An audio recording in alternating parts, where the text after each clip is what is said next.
दुखुनांथाव खौरां।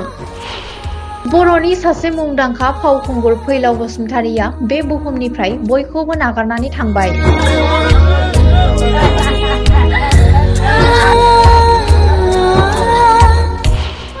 दिनै बर'नि नेमखान्थि बायदियै गावनि आंगो गामि बाघाजानि गामियाव जोबथा बिदाय होबाय।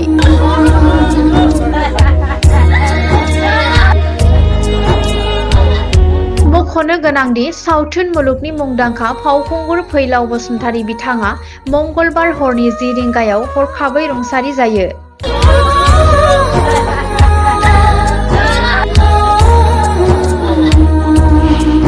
बिथांनि हरखाब रुंसारि जानायाव बर' हारिमुनि सुख'हायै गेदेर खहा।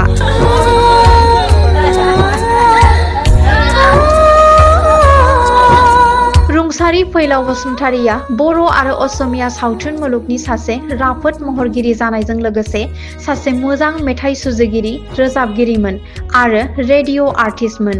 दिनै साननि समाव गामि, समाज आरो गोबां रायजोनि नुजाथिनायाव नेमखान्थि बायदियै बाघाजानि गामियाव थैनाय फावखुंगुर फैलाव बसुमतारीनि जोबथा बिदाय होनाय जायो।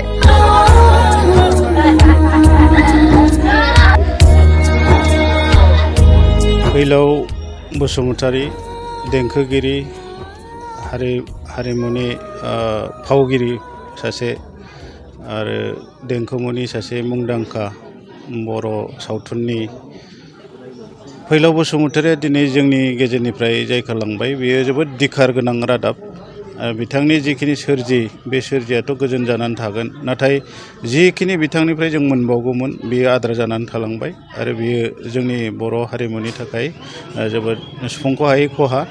आरो बिथाङा बर' हारिमुल' नङा, गुबुन हारिमु जेरैहाय बेहारबारि आउटपस्ट मोनसे सिरियालाव बिथांनि जि मुं, बे मुङा अरायबो गोजोर जानानै थागोन। बसुदा महरै जे बिथांखौ गाबज्रिनाय जि बेहारबारि आउटपस्टनि जि रलमोन बिथांनि, दा बेयो आद्रा जानानै थालांबाय, जों नुनाय नंलिया। बेयो जोंनि थाखाय जोबोद दिखार गोनां बाथ्रा आरो बिथांनि जि सोरगोआरि जानाय बे बुब्लियाव आङो आंनि दिखारखौ फोरमायबाय आरो न'खरनि गासैबो जाहाथे बे गोमानायनि खहा बेखौ सहायनानै थानायनि गोहो होदों। अबंलावरिया फैलाव बसुमतारीनि जिउमाखौ सोरगोआव आलो गोजोनै लाखिथों, बेनो आंनि आर'ज।